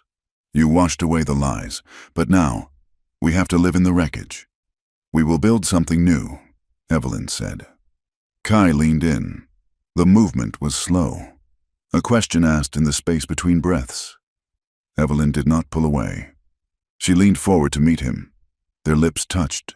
It was not the desperate, adrenaline-fueled kiss of the cinema. It was a quiet collision. It tasted of wood smoke and the lingering metallic tang of fear. But mostly, it tasted of promise. It was a kiss that acknowledged the pain of the past and accepted the danger of the future. It was a seal on a contract that had no words. Kai's hand moved to the back of her neck, pulling her closer, deepening the kiss. Evelyn forgot the cold. She forgot the town. She forgot the ledger. There was only the heat of him, the solid reality of his presence. She rested her forehead against his, both of them breathing heavily in the quiet night. "Stay," he whispered against her skin. "I am not going anywhere," she promised. The camera of the mind pulls back, leaving them in the shadow of the porch. 2 small figures against the vast, star-strewn backdrop of a world that was trying to change. One slow, painful heartbeat at a time, fade to black. The next morning, Grandmother Najoni arrived at the ranch. She came in a wagon driven by one of her grandsons, bringing herbs for Kai's wound and fresh bread. She found Kai and Evelyn sitting by the corral, watching Ben Carter work a young horse. The distance between them was modest, but the connection was visible to anyone with eyes to see. Najoni hobbled over, leaning on her cane. She looked at Kai's bandages, then at Evelyn's face, which looked more rested than it had in years. "So," the old woman said, her voice cracking like dry parchment, "the wind did not blow you away." "Not yet, Grandmother," Evelyn said respectfully. Najoni sat on a stump, arranging her skirts. She looked at the horizon, where the dust of the mine still rose into the air. "Many young ones think love is a shelter," Najoni said, her eyes narrowing against the sun. They think it is a cave where they can hide from the rain. They are foolish. She turned her gaze to Kai. Love is not a place to hide from the storm, she said, her voice firm. It is the way two people walk out of the storm without losing each other. It is not safe. It is just better than walking alone. We know it will be hard. Grandmother, Kai said. Hard, Najoni scoffed. Crow is gone, but his men are still drinking in the saloons. The miners still want the copper. The army still wants the land. You have cut the head off the snake, but the body will thrash for a long time. You must have eyes in the back of your heads. She reached into her pocket and pulled out a small pouch made of deerskin. She handed it to Evelyn. Corn pollen, Najoni said. For the path ahead. Sprinkle it when the path is dark. Evelyn took the pouch. Thank you. Do not thank me, Najoni said, standing up with effort. Just do not die. It takes too much wood to burn a body. 2 weeks later, Evelyn stood at the crossroads outside of town. The noon stagecoach was stopped. The driver, watering the horses, Silas Crow's former foreman, a man named Miller, was leaning against the wheel. He looked at Evelyn. He did not have a gun, but his eyes were filled with a malice that was sharper than lead. You sticking around? Hart, Miller asked, spitting on the ground near her hem. Bold choice. Accidents happen in this town. Fires start. People disappear. Evelyn adjusted her bonnet. She looked at Miller, really looked at him, and realized that he was small. He was a man who had borrowed power from a tyrant, and now he was just a bully in a dusty street. I am sure they do. Mr. Miller, Evelyn said, her voice cool and steady. But I have friends who are excellent at tracking accidents, and I have a pen that writes very clearly to the judge in Prescott. Miller sneered, but he looked away first. He kicked the dirt and walked off toward the saloon. Evelyn turned back to the open plain.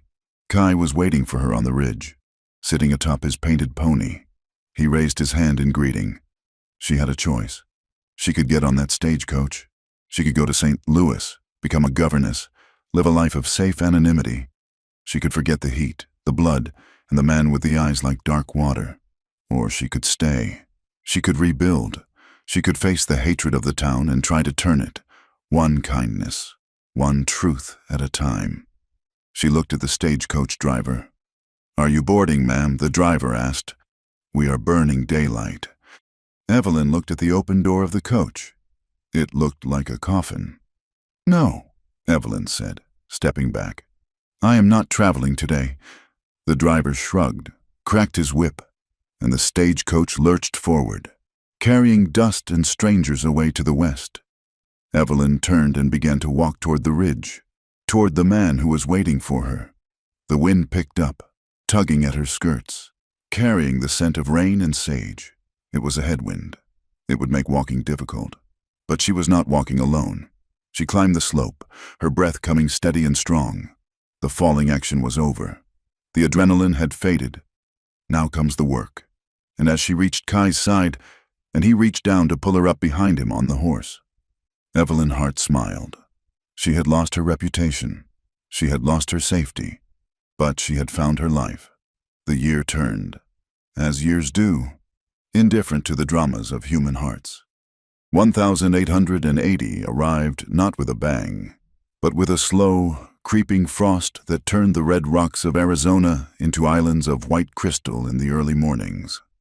6 months had passed since the fall of Silas Crow. The Copperhead mine had been seized by federal marshals, its assets frozen, its dark tunnels silent for a season while lawyers in Washington debated the finer points of ownership. But in Vermilion Creek, life did not wait for lawyers. Evelyn Hart sat in the front room of what used to be the old assay office. It was a small structure, abandoned when the first gold rush bust turned into a copper boom.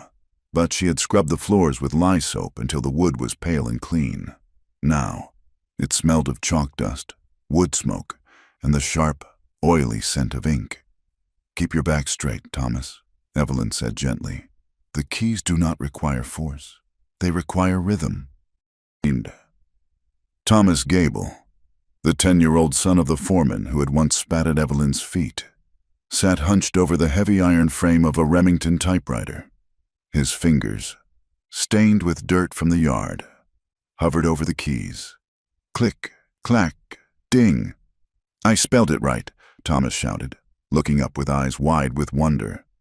"Cat, C-A-T, very good," Evelyn smiled. "Now, try water." The room was not full, but it was not empty. There were 4 children, 3 from the mining families and 1, a quiet girl with eyes like dark obsidian, from the reservation who came when her father brought wool to trade.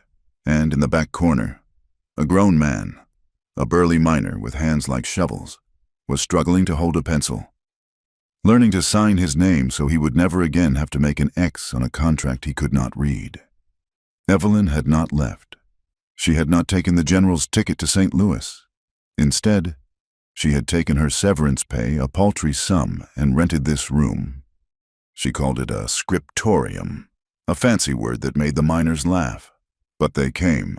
They came because they had learned, through the brutal lesson of Silas Crow, that the man who holds the pen often holds the power. She was no longer the invisible clerk. She was the town's scribe, its teacher, and its bridge. She wrote letters for mothers whose sons had gone to California. She read legal notices for farmers terrified of losing their land. She did not carry a gun, but her influence was steadier than a sharpshooter's aim. The door opened, letting in a gust of cold wind. "Class is dismissed for the noon meal," Evelyn announced. The children scrambled out, their energy exploding into the street. The miner in the back nodded to her. Placing a nickel on her desk payment, he insisted on, though she had tried to refuse, and tipped his hat. "Thank you, Miss Hart. Good day, Mr. Henderson." When the room was empty, Evelyn walked to the window. She looked out at the town. It was still dusty. It was still rough. But the fear that had choked the air like coal dust was gone. People walked with their heads up. They argued about the price of flour, not about which neighbor was a spy for the company. She looked toward the distant ridge, where the red earth met the blue sky. That was where her heart lived now. Not in the town, but on the edge of it, 5 miles away, by the bend of the river that had started it all. Kai Bege stood knee-deep in the freezing water. He was not alone. 3 young men from his clan stood on the bank, watching him. They were restless, full of the anger that comes from being young and hemmed in by invisible lines. They wanted to fight. They wanted to raid the livestock that strayed near the canyon. Kai lifted a large stone from the riverbed and moved it to the bank, reinforcing a dam that diverted water into an irrigation ditch. "The rifle is heavy," Kai said, not looking at them. "But the shovel is heavier. It takes more strength to grow corn than to steal a cow." "The white men steal from us," one of the boys spat. "Why should we not take back?" Kai stopped. He wiped his wet hands on his buckskin trousers and climbed up the bank. He stood toe-to-toe with the boy. Kai was not the tallest man, but he carried a weight of presence that made the boy step back. "Because stealing makes you a thief," Kai said quietly. "And a thief is easy to kill. A man who feeds his family. A man who knows the land better than the soldiers. That man is dangerous because he is necessary." He pointed to the water. "This water flows to their town, but it starts in our mountains. If we keep the water clean, if we manage the flow, they must talk to us. We become the keepers of the gate. That is power. Hastin, real power." The boy looked at the water, then at Kai. The anger didn't vanish, but it cooled into something thoughtful. Kai did not preach peace because he was soft. He preached it because he had seen the alternative. He had seen the bodies in the ravines. He was not abandoning his identity to love a white woman. He was expanding it. He was teaching his people that survival required new weapons. Sometimes, the weapon was a treaty. Sometimes, it was a dam. Sometimes, it was knowing when to stand still. He looked toward the town. He felt the pull of it, a magnetic north that had nothing to do with geography and everything to do with the woman sitting in the assay office. He was learning to trust. It was a slow process, like healing a broken bone. It ached when the weather changed, but it was healing straight. That afternoon, a wagon train rolled out of the livery yard. It was a modest affair, 3 wagons, painted a sturdy blue, with the words, Carter Community Freight stenciled on the side in fresh white paint. Ben Carter sat on the lead wagon, checking the harness of his mules. He looked tired but satisfied. Evelyn walked up to the side of the wagon, handing him a sheaf of papers. "The manifests are ready. Ben," she said. "Every crate is accounted for. No hidden whiskey. No unmarked guns. You are a blessing." "Evelyn," Carter said, tucking the papers into his oilskin coat. "The merchants in Prescott are actually paying us in advance. They like knowing their goods won't accidentally fall off a cliff. It turns out honesty is a unique business model." Evelyn laughed. "Who would have thought?" Carter grinned, his teeth white against his dark beard. "We are not getting rich, but we are sleeping at night."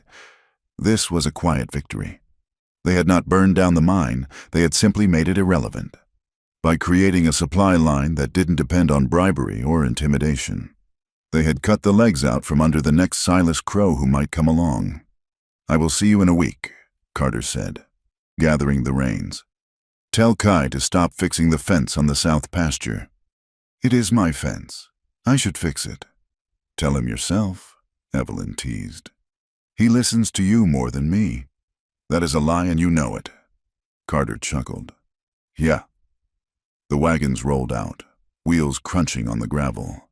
Evelyn watched them go. This was the future. Not a grand sweeping change, but a slow, steady movement of goods and trust. As the sun began to lower, painting the sky in riotous shades of apricot and violet, Evelyn saddled her mare. She rode out of town, past the last shanty, past the graveyard where the wooden crosses leaned in the wind, and out into the open country. She found Kai near the river, at the exact spot where she had tripped into his life months ago. The storm that day had been a chaotic, violent thing. Today, the water was calm. It was clear, running over the stones with a musical gurgle. It was the same river, but it had changed. It had accepted the rain, processed the mud, and returned to itself, stronger for the flow. Kai was sitting on a rock, whittling a piece of driftwood. He stood as she approached, sliding the knife into his belt. He did not help her down. He knew she could dismount on her own now. He respected her strength too much to coddle it. Evelyn dropped to the ground, dusting off her skirts. She stood beside him, looking at the water. "Mrs. Gable waved to me today." Evelyn said, "Did she?" Kai asked, a hint of amusement in his voice. "Did she use all her fingers?" Evelyn laughed, a sound that felt light and unburdened. "She did. She even asked if I could teach her son to read the mining contracts. They are learning," Kai said. "Hunger creates strange friendships." "And you?" Evelyn asked, turning to look at him. "How was your day?" "The young ones are restless," Kai admitted. "But they are listening. We planted willows along the bank to stop the erosion. It is good work." He reached out and took her hand. His palm was rough, calloused from the shovel and the rope. Her hand was stained with ink. It was a stark contrast, earth and words, red skin and white, but the fit was perfect. "Do you regret it?" Kai asked suddenly. He looked at the town in the distance. "You could be in a parlor in St. Louis, wearing silk, drinking tea from a china cup." Evelyn looked at her boots, scuffed and dusty. She looked at her hands, which were no longer soft. She thought of the silence of the city, the polite conversations that meant nothing, the safety that felt like a cage. "I have no use for china cups," Evelyn said. "They break too easily." She looked up at him. "I used to think safety was about walls," she said, "about locking the door, but walls just keep you lonely. Safety is knowing that when the wind blows, you have something to hold on to that won't tear away." Kai nodded slowly. He looked at the horizon, where the first stars were beginning to prick the velvet darkness. "The old ones say that a storm is a test," Kai said. "It strips away the dead wood. It knocks down the weak trees." He turned back to her, his expression serious, full of the quiet intensity that had drawn her to him in the first place. "The storm has passed. Evelyn, the sky is clear. For now," Evelyn corrected him. "There will be other storms. Winter is coming. The cattle prices might drop. The government might send a new agent who is worse than Hollister. Yes, Kai agreed. The seasons always turn. The wind will always blow. He stepped closer, wrapping his arms around her. It was a gesture of possession and protection, a claim that went both ways. But the storm is just weather, Kai said, his voice low and rumbling against her chest. It comes and it goes, but the people who dare to stand together in the center of the wind, that is home. Evelyn rested her head against his shoulder. She smelled the river, the sage, and the man. She felt the steady beat of his heart. Then I am home, she whispered. They did not ride off into the sunset. That was for fairy tales. And they had lived through too much reality for such a cheap ending. Instead, they walked. Evelyn mounted her horse, and Kai walked beside her, his hand resting on the horse's neck. They moved through the valley as the twilight deepened into night.